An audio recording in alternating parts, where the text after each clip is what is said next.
Shalom shalom turamukije amahoro y'Imana bane namwe kwino gerekezo rya 11 ukwezi kwa mbere umwaka wa 2026 twagendeye ku ishengero rya Baptiste Kibingo mu karere mvuga butumwa ka Bubanza aho hari igiteramo cyo gushira indirimbo zabo zo mu buryo bw'amahoro. Twagiriwe amahirwe yo kuganira n'umutama umwe mu bari bitavye ikoraniro ry'uno munsi. Mutama ushobora kutwidondora?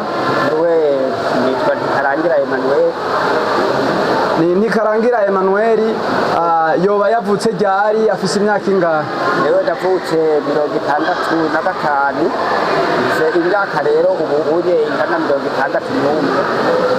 Ku myaka 61 mbega woba wakijijwe ryari, woba watanguye gukora ibikorwa by'Imana ryari mukiri batoya? Yewe kiri mutoya ndatanguye ibikorwa ngaha mu 81 aho bubaka ishengero ngaha rishasha naraje gufasha umunyeshuri kwikorera ibiti aho bita mu Nyakadahwe bubaka ishengero ry'ibiti turasenga, hanyuma ntangura kwiga ishure y'umutwenzi ahanyine ku ishengero, hanyuma ndapfunga umwaka niga bambarira ngo ninungurutse nkanungururiza kuri paruwasi yo kumasha ndandahiga umwaka wa kabiri mu 82 nyene ndahavuye kumasha naho nyene ndamenya nkanungururiza mu ishuri ya leta Nyagatobe ndandahiga umwaka wa gatatu, hanyuma abavyeyi banje batabarapfa bose ndagize ingorane ishure ntandaheba. Mugabo narasubiye kumasha kwiga kontabirite nigishwa n'abazungu, hanyuma rero ndamenya ibiharuro bikeya n'ubundi ubuzima burabwa kubera nabuze abavyeyi burangora ndabivamo ndavyimukamo. Niho nagaruka rero ngaha ku ishengero mu 85 andiga nabatizwe ku ishengero ryo mu Karongo. Ni kuva mu mwaka wa 85 niho mutubwiye ko mwatanguye gukora ibikorwa by'Imana neza? Niho mwabatizwe. Kandi muratubwiye yuko mwize mukigishwa n'abazungu. Mbega bari bajya b'abamisiyonere baje aho hantu kumasha mwagiye aho mwize yo bari amashure yegukira Baptiste canke n'amashure ya leta? Ko mwatubwiye ko mu 83 mengo ariho mwaciye muja mu mashure ya leta, aho handi mwiga mu mashure yegukira yo kuba Baptiste bwo ku mashenge. Twigishwa n'abarimu twikotera twebwe bakatwigishiriza ku ishengero kandi twaramenya. Mwigishwa n'abarimu mwirondereye kandi mwaramenya. None kuva aho mubatijwe ubuzima bwaciye bugenda gutera Kristo, mwabandanije mukora ibikorwa by'Imana byagenze gute? Yarabandanije hanyuma birashika ndagwa turashwana n'ishengero, nari umukarani w'ishengero kuva rero aho mboneye n'umusore n'umukarani w'ishengero aragezaho ngera kusaba gusohoka kubaka ishengero rirambwira nabi ngo ngomba ngo kumwana mu mafaranga y'ishengero kuko mfise ikigega c'ishengero ntanande ndashapfura ndagwa.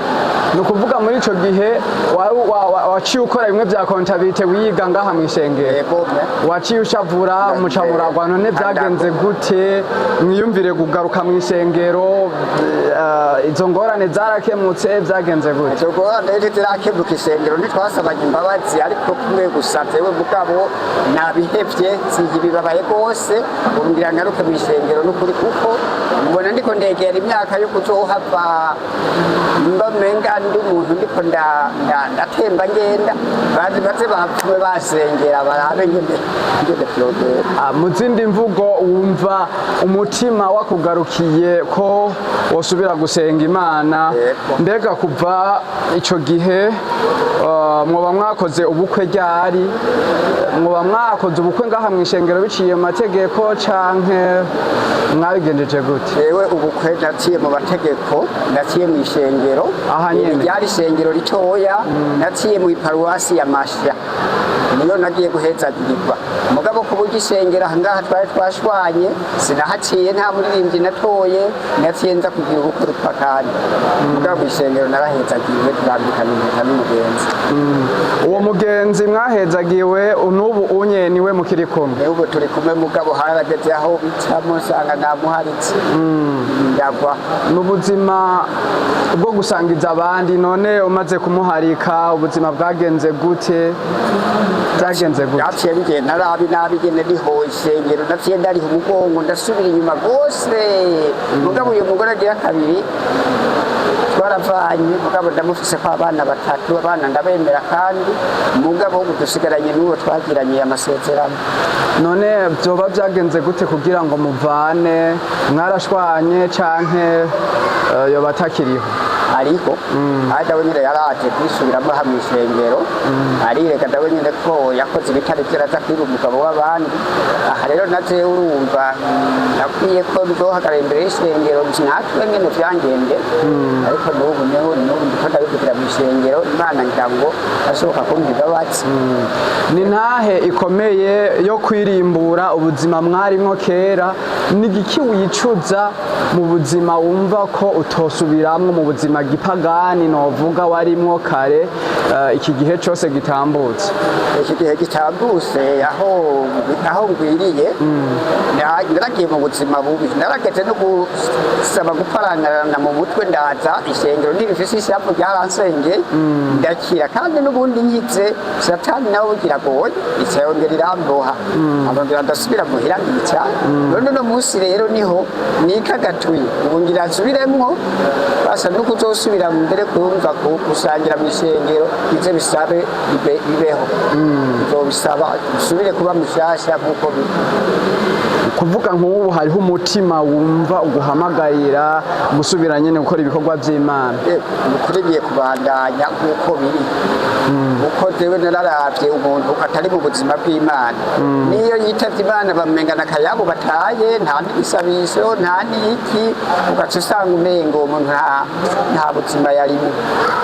Umaze kuva mu ishengero abana mwari mufitaniye yaba umutambukanyi wa mbere n'uwo wa kabiri byashitse ariko Imana ishimwe ko wagarutse mu ruhongore muvyeyi ishengero ikaba ryongeye kukwakira bose bagumye basenga ngaha anye canke n'umutambukanyi nawe nyene yaciye agwa? Umutambukanyi yaraguye nawe nyene mugabo wewe byaca akanya gatoya kifufuta kaza kambarira nuko tugende mu isengero. Uno munsi intungwa zanje sinazahiriye sinagize nkamugwanya nkamwanya ariko uno munsi yakomye rimwe nukuri nsanumva umutima uremeye. Kumbure ngira ngo cari iki gihe nyene tuvuge ngo n'abana bose mwaronse bose baracakorera Imana atangorana bose barasenga nitewe nari niguririye mu hino ariko Imana yabikoze. Imana yabikoze n'ukuri ndumva mu mavi ahantu narimboshwe hariyo ututsana dutoya murasengera ngira ngo tutongere tubahe. Ni igiki cyatumye wumva woshiduka woza gusenga Imana kuko nahariyo mengo nta kintu warubuze ndiko ndakuraba umeze neza? Ikintu cyasituye cyane kuweri naragwaye umusonga mu mutima ndagaruka ndibuka Imana ndasenga nzenze wa musonga nkanumva uracuritse. Uno munsi y'umugore niryo yanteyemwo acambarira tumbiritse ariko ejo bundi warasenze urakigwa ubu ntiwoza gusenga reka ndabimpuzu ko ari nziza tugenda kumbure Imana iriko irakora. Hari abantu benshi mwagendana bazokubona kuri no nsamirizi imbonesha kure ya televiziyo ya Baptiste bahora bakubona mu vy'isi nakahe kamo batera? Akabando batera tumbiriza ubwo nta kirusa nazewe burya narimboshwe bikomeye kuva imyaka munana narimaze mu isengero ntabyumva cyane ariko kubwa nkaba ndavyumvise uno munsi nobatera akamo yuko mw'isengero hariho kirumara, kuko niyo ugize ibintu by'ibyago baragushikira bakagusengera bakagufasha, ntikibuza kuwupfa mugabo bwasi ugatuma upfira mu maboko y'Imana. muri make ku Mana niho byose biboneka. Niho byose biboneka n'ukuri. Kandi iby'Imana bifise ingufu kuruta iby'abantu. Iby'Imana bifise ingufu kuruta iby'abantu. Yego. Nakahe kamo wotera intege abandi kugira nabo bagaruke ku Mana bumve bokorera umwami Yesu? Jewe akamo notera, hariho n'abandi utusanga yarahoze mu isengero usize n'umwe ukadusanga ahubwo nanze icyo bikoze ngiye kubatemberera ndaberekete ubwo nari umudambaye ariko nagiye gusenga burya rero shaka Mungu tuze duhane dusenge kuko birafise icyo bimaze. Naze ngiye kwigisha. Nawe ugiye kwigisha? Ngiye kwigisha abandi b'abantu. Murakoze cyane papa, ndabashimiye ku myaka mumaze, imyaka ishika kuri 61. Biraryoshe gusazira mu ngoro y'Imana. Radio televiziyo Ijwi rya Baptiste irabashimiye ko no mwanya muyihaye. Yego murakoze, narambe kugira ngo muganirize kuri iyo televiziyo. Naranze ngiye ishima yuko ndabemereye yuko ngiye kugaruka atagusubira inyuma, n'abandi baguye ndabashikire ndabahanura. Murakoze cyane. Urakoze na wewe.